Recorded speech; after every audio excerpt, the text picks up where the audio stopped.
Bismillahirrahmanirrahim. Alhamdulillahirabbil alamin. Wassalatu wassalamu ala sayyidina Muhammadin asyrafil mursalin wa ala alihi wa sahbihi ajma'in.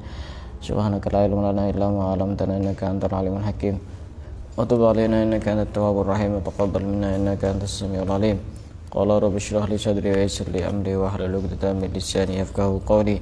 Na'udzu ta'alluma wa ta'lima al-ifadata wal istifada wa tamassuka ala kitabillah wa sunnati rasulih. والدعاء إلى الهدى والدلالة على الخير ابتغاء مرضاته وقربه وثوابه سبحانه وتعالى. قال المصنف رحمه الله تعالى ونفعنا به وبعلومه وأمدنا بأسرار في الدارين آمين. Akan kita lanjutkan membaca kitab Wasailul Usul ila Syama'ilul Rasul yang dikarang oleh Syekh Yusuf bin Ismail An-Nabhani. Wa ana Aisyata radhiyallahu ta'ala anha qalat kuntu urajjilu ra'sa Rasulillah sallallahu alaihi wasallam wa ana haidun. Diceritakan dari Sayyidah Aisyah bahwasanya Sayyidah Aisyah menyisir rambut Rasulullah sedangkan Sayyidah Aisyah dalam keadaan haid. Berarti orang sedang haid itu boleh untuk menyisir rambut suaminya. Karena yang kotor itu hanya darahnya. Siapa yang tidak pernah haid? Sayyidah Fatimah. Kemarin kan sudah dijelaskan bahwasanya Rasulullah itu tidak pernah baik ketika di rumah maupun ketika bepergian lepas dari sisir. Iya.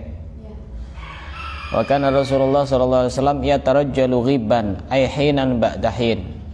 Tapi yang perlu diingat bahwasanya Rasulullah walaupun bawa sisir tidak terus-terusan, tidak selalu menyisir rambutnya.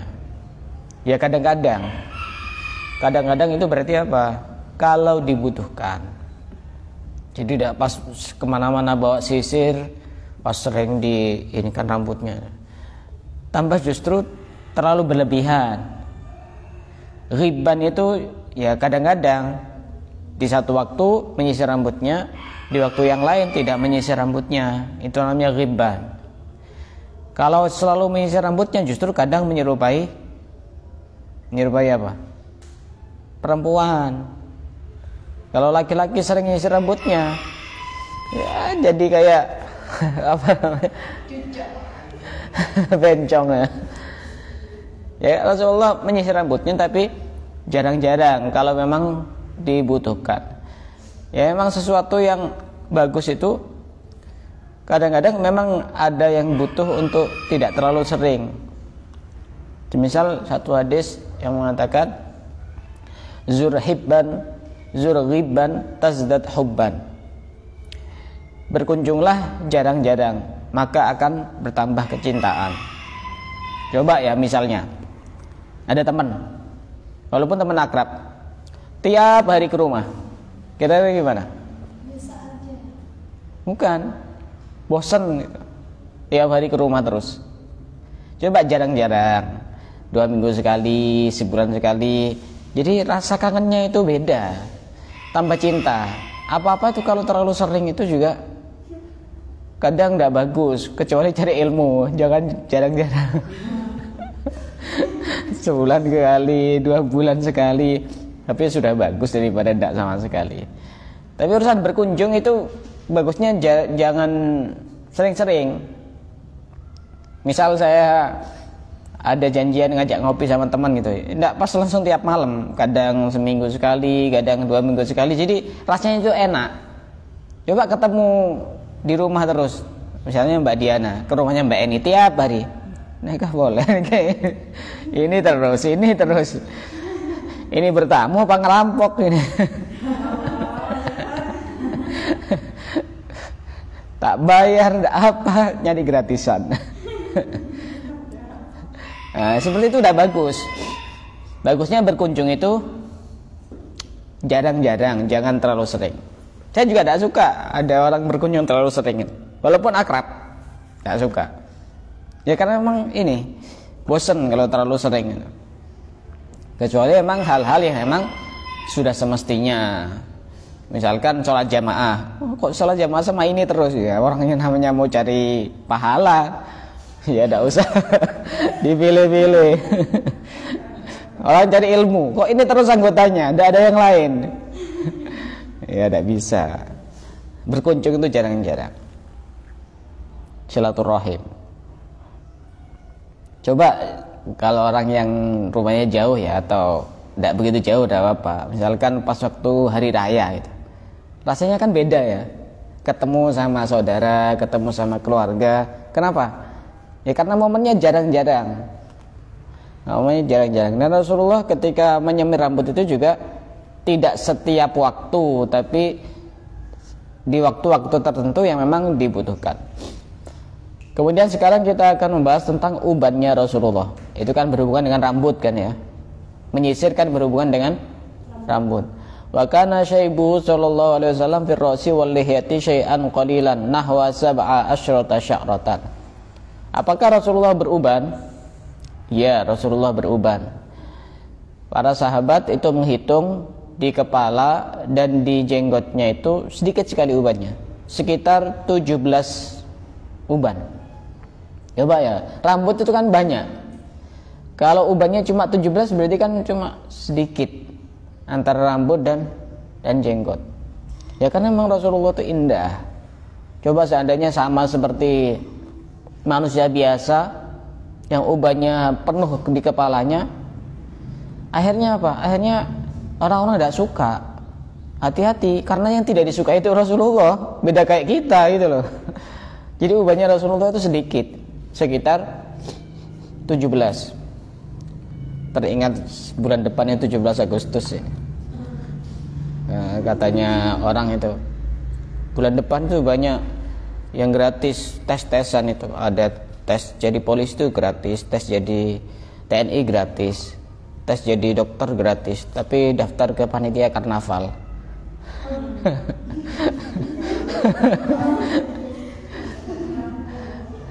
Ya karena Agustus kan pengen jadi apa saja kan tidak apa-apa. Kalau ikut karnaval.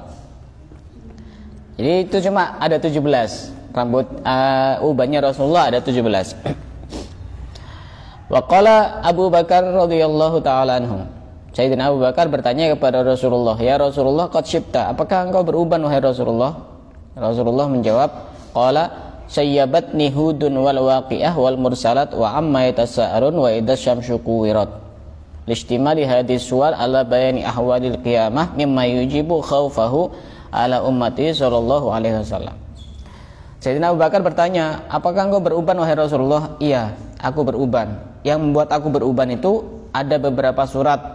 Pertama surat Hud, surat Waqiah, surat Al-Mursalat, Amma Yatasa'alun, dan Idza Syamsu Kuwirat. Kenapa kok surat-surat itu yang membuat Rasulullah beruban?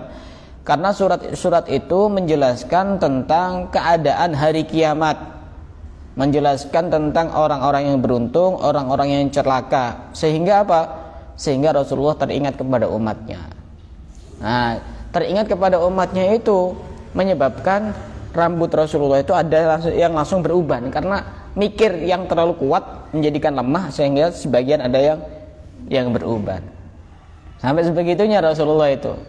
Jadi itu uban tanda cinta kepada kita itu, bukan apa. Kalau manusia biasa kadang uban tanda banyak utangnya itu. Rasulullah itu yang buat beliau beruban surat-surat itu. Kenapa? Karena di surat-surat itu menjelaskan tentang keadaan hari kiamat. Nanti bagaimana umatnya, apakah selamat, apakah bagaimana, apakah nanti bisa melewati semua cobaan dan rintangan itu. Sehingga Rasulullah itu langsung beruban. Dan di situ juga dijelaskan bahwasanya yang didahulukan itu adalah surat Hud. Kenapa kok surat Hud yang didahulukan? Karena surat Hud ini juga salah satu isinya adalah menjelaskan tentang istiqomah, perintah istiqomah. Wastaqim kama umirta. Dan istiqomah ini hal yang berat. Sesuatu yang berat itu istiqomah. Kalau cuma melakukan kebaikan itu gampang. Yang susah itu istiqomah. Istiqomah khairun min alfi karomah. Istiqomah itu lebih baik daripada 1000 karomah.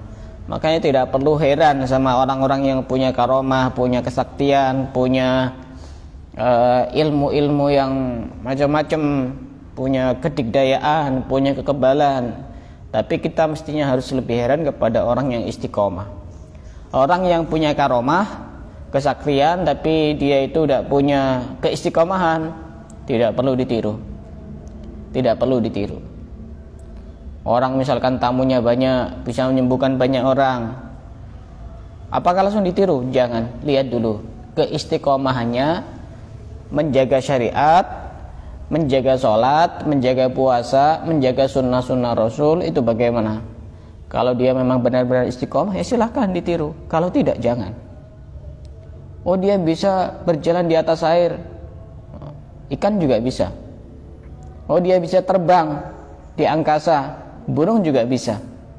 Kalau cuma seperti itu. Jadi yang penting itu adalah istiqomah. Makanya Rasulullah sampai beruban, karena juga istiqomah itu berat. Wa su'ila Abu Hurairah radhiyallahu taala anhu, al khadaba Rasulullah sallallahu alaihi wasallam.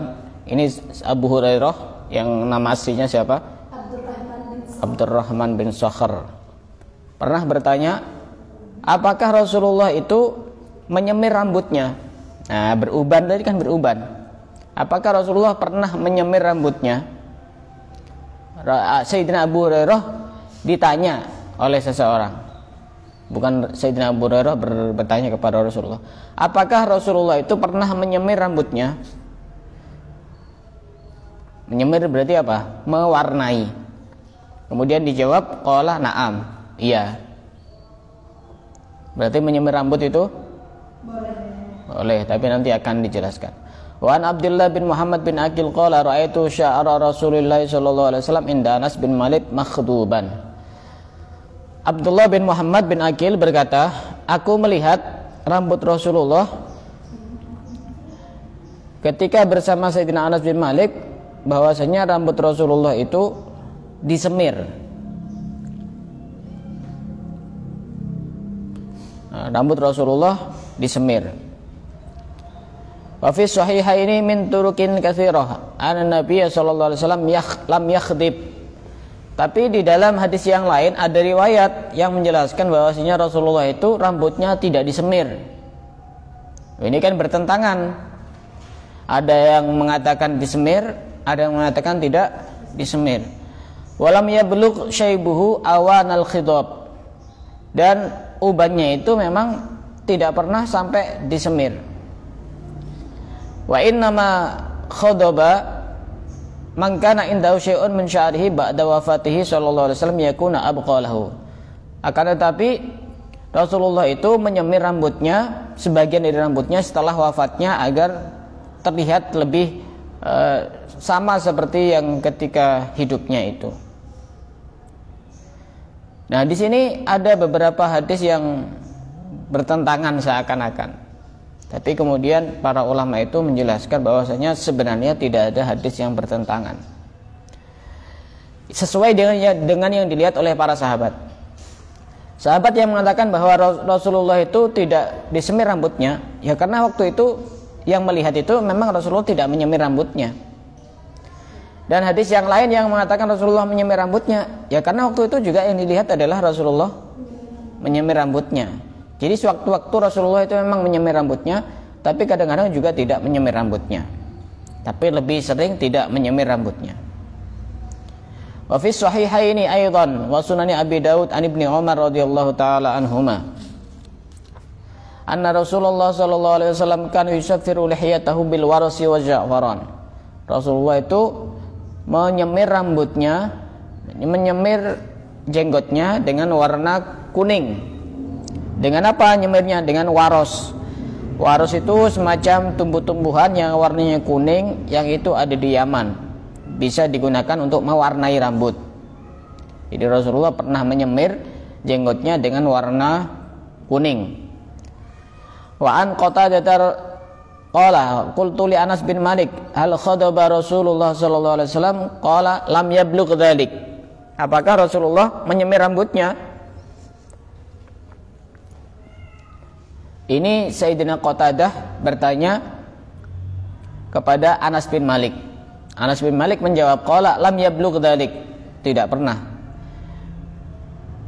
karena tidak pernah sampai dikatakan itu batasan menyemir. Innama kana syai'an min sudghaihi, akan tetapi pernah disemir yang sekitar pelipisnya. Pelipis itu rambut yang di antara mata ke telinga ini, rambut yang di sini yang pernah disemir oleh Rasulullah. Jadi jangan digambarkan Rasulullah itu menyemir rambutnya langsung semuanya full, bukan. Tapi pernah di sini, di rambut pelipis ini, dengan warna bisa kuning atau merah. Kemudian, walakin Abu Bakar radhiyallahu anhu khadaba bil hina wal katam. Sayyidina Abu Bakar itu pernah menyemir rambutnya dengan henna. Jadi dulu itu nyemirnya pakai henna, tahu henna ya? Acara-acara pernikahan itu.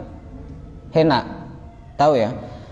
Ya tahu kalau yang semir yang dijual di toko-toko itu bahannya seperti apa. Kalau henna itu sepertinya kena air itu masih tembus. Henna itu.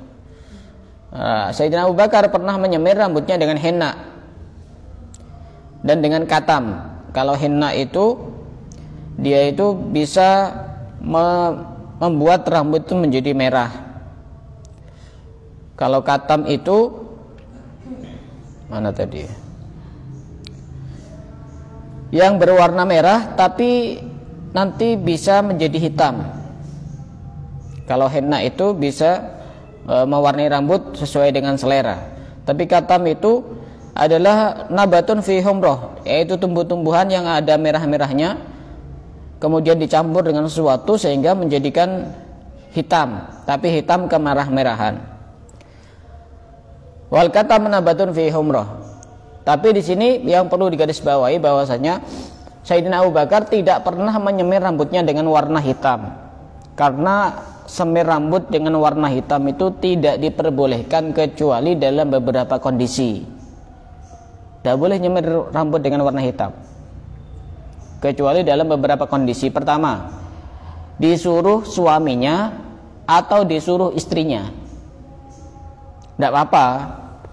Misalnya kalau ngelihat suaminya itu rambutnya beruban, tambah tidak semangat, tambah kurang harmonis, tidak apa disemir biar kelihatan lebih mudah, tidak apa. Atau istrinya juga seperti itu, tidak apa. Untuk keharmonisan rumah tangga itu tidak apa, disemir pakai warna hitam walaupun rambutnya sudah putih semua, karena umurnya tidak sampai 80. Kalau umurnya 80 disemir hitam ya tetap kelihatan. Tapi kalau misalkan usia 40, 50 itu kan masih setengah-setengah muda. Jadi kalaupun disemir hitam itu masih bagus gitu. Atau dalam rangka berperang itu boleh menyemir warna hitam. Tujuannya apa? Tujuannya itu agar musuh-musuhnya itu takut semua. Misalkan ya yang ikut perang itu tua-tua misalkan. Pas disemir warna hitam semuanya, kelihatan musuh dari jarak jauh. Wah, lawan kita ini masih fresh semua, masih muda-muda semua ini, kita harus jaga-jaga ini. Tidak apa-apa kalau seperti itu, kalau untuk berperang. Tapi kalau untuk tujuan selain itu tidak diperbolehkan.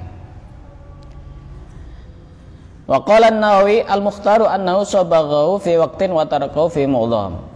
Nah, dari hadis tadi itu disimpulkan oleh Imam Nawawi bahwasanya Rasulullah itu memang pernah bersemir dan juga pernah tidak bersemir, tapi lebih sering beliau tidak menyemir rambutnya. Wa tarakahu fi mu'dhamil awqat fa akhbara kullun bima ra'ahu wa huwa shadiqun. Sekarang yang kita bahas itu bagaimana hukum menyemir rambut dengan warna kuning atau warna merah misalkan. Apakah boleh? Apakah boleh? Kan Rasulullah pernah melakukan soalnya. Apakah boleh? Sebenarnya boleh saja. Sebenarnya boleh saja menyemir rambut dengan warna hitam, warna merah atau warna kuning.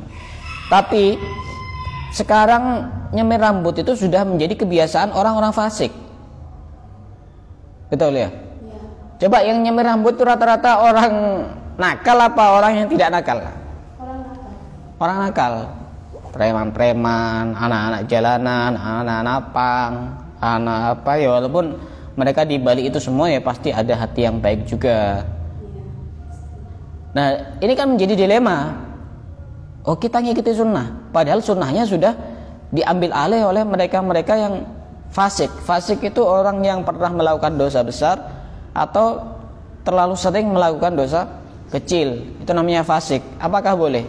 Menurut Imam Ghazali, sesuatu yang memang hukumnya sunnah, tapi kalau sudah menjadi syiarnya orang-orang fasik, maka wajib ditinggalkan. Wajib ditinggalkan. Hukumnya haram. Walaupun memang awalnya itu sunnah. Dan itu bisa dicek sebenarnya. Dia itu ngikuti orang fasik atau ngikuti Nabi. Lihat dari kesehariannya. Kalau memang dia benar-benar ngikuti Nabi, pasti perilakunya itu ya bagus. Tapi kalau cuma ikut-ikutan, ya lihat saja perilakunya sehari-hari. Akan terlihat dia itu ngikuti siapa. Nah ini pendapatnya Imam Ghazali ini keras. Tidak boleh. Wajib ditinggalkan kalau itu syiarnya orang-orang fasik, walaupun itu hukum asalnya sunnah. Tapi ada pendapat yang lebih ringan dari Imam Izzuddin bin Abdul Salam, bahwasanya hal yang sunnah walaupun menjadi syiarnya orang fasik tidak perlu untuk ditinggalkan. Silahkan menyemir dengan warna merah, silahkan menyemir dengan warna kuning, tapi niatkan untuk mengikuti sunnah, bukan menyerupai orang-orang fasik. Nah ini menurut pendapat Imam Izzuddin bin Abdus Salam. Ya sesekali saja tidak apa-apa. Sesekali saja tidak apa-apa. Tapi kalau dia memang mengikuti Nabi, pasti dia juga menyesuaikan dengan perbuatannya sehari-hari. Tidak langsung kemudian nakal, sembrono, ngomongnya kotor-kotor, jorok-jorok, dan macam-macam. Wa kana Rasulullah sallallahu alaihi wasallam ya'muru bi taghyiri sya'ri mukhalafatan lil a'ajim. Rasulullah itu memerintahkan untuk merubah rambut, artinya mewarnai. Ini berbeda dengan orang-orang ajam. Ajam itu selain Arab. Wa kana sallallahu alaihi wasallam yatanawwaru fi kulli syahrin. Rasulullah itu punya obat khusus untuk menghilangkan rambut atau bulu-bulu, itu digunakan setiap bulan. Wa yuqallimu adfarahu fi kulli 15 yauman, dan Rasulullah memotong kukunya setiap 15 hari sekali. Berarti berapa? 2 minggu sekali. Tapi di situ kadang-kadang Rasulullah juga memotong kukunya 1 minggu sekali. Beliau sering memotong kukunya pada hari Jumat. Jadi paling telat orang potong kuku itu 2 minggu. Jangan sampai lebih. Jangan sampai lebih. Kalau ada orang lebih dari itu, dia tidak ngikuti sunnah. Kemudian dia ngaku, mari kita cinta kepada Nabi, kukunya panjang-panjang. Tidak ngikuti sunnah. Siapapun itu tidak ngikuti sunnah. Mau dia ustadz, mau dia kiai, tidak ngikuti sunnah. Walaupun dalam satu kondisi kita bisa ngikuti dia, dalam kondisi itu kita tidak ikut. Kita tidak bisa ngikuti. Saya tidak setuju kalau ada ustadz, gus, lorah, kiai, kukunya panjang, siapapun. Tidak setuju. Ya karena Rasulullah itu memotong kukunya tiap 2 minggu sekali, kadang-kadang seminggu sekali. Nah itu kalau misalkan panjang, berapa minggu sekali potongnya? Ini memang sengaja dipanjangkan. Yang jadi pertanyaan, siapa yang diikuti? Pernah enggak dalam sejarah itu? Justru kan orang-orang, bukan orang ya, yang kukunya panjang itu kan gambar-gambar setan, gambar-gambar iblis, itu kan kukunya panjang-panjang. Ini ya, saya tidak setuju. Dulu saya waktu masih sekolah SMP, masih belum mondok, saya mondoknya lulus SMP. Kayaknya gaul ya, kukunya panjang itu. Ini jadi kelingking, jempol. Ini kayaknya gaul. Jadi saya mikirnya saya dulu tuh gaul, ngikuti yang ada itu. Oh ternyata dengan mengikuti gaul tidak menjadikan hati itu tenang. Tapi ngikuti Nabi itu yang menjadikan hatinya tenang. Ya paling tidak setuju kalau ada, terutama tokoh-tokoh agama. Kalau orang-orang biasa ya wajar. ya walaupun tetap salah tapi tidak begitu ketara gitu loh, tidak begitu ketara. Saya juga paling tidak suka ya kalau saya dalam satu majelis sholawat, terutama di tengah-tengah majelis itu ada yang rokokan. Versi saya, apapun majelisnya, siapapun yang merokok. Jadi saya sebenarnya berat hati kalau hadir di majelis-majelis yang di dalamnya itu ada yang merokok waktu sedang berlangsung majelis. Kecuali sebelum atau setelahnya saya tidak begitu masalah. Kecuali sebelum atau setelahnya. Makanya lihat kalau majelis saya sholawat malam itu tidak ada satupun yang merokok. Tidak ada. Tidak ada. Pernah ada yang merokok, saya larang. Tapi tetap datang. Tapi setelahnya banyak karena memang dia perokok. Saya tidak begitu masalah. Tidak etis. Karena orang merokok itu kan baunya kurang sedap. Pas di sisi yang lain dia muji Nabi dengan bau yang tidak enak. Saya paling tidak suka itu. Karena mazhab saya ya mazhabnya ngikuti para habaib yang ada di Yaman itu, setiap majelis sholawat udah ada yang merokok. Setiap ada majelis ilmu juga ada yang merokok. Walaupun saya juga tidak anti kepada orang yang merokok, tidak anti. Karena juga ada sebagian ulama-ulama kita, kiai-kiai besar bahkan ada yang juga merokok. Saya tidak anti, walaupun saya tidak merokok, tapi saya tidak anti. Tapi saya paling anti itu ketika ada majelis zikir, majelis sholawat itu merokok. Walaupun saya juga datang di situ, karena ada beberapa alasan datangnya itu, bukan karena apa. Itu seperti itu. Karena apa? Karena bau mulutnya tidak sedap. Dan insya Allah nanti akan kita lanjutkan bagaimana Rasulullah memotong kuku dan juga memotong kumisnya. Dan setelah memotong kuku, setelah memotong rambut itu mau diapakan kuku dan rambut itu, atau potong gigi, misalkan cabut gigi itu mau diapakan. Insya Allah nanti akan kita jelaskan pada pertemuan yang akan datang. Dari sini ada yang mau bertanya? Silakan.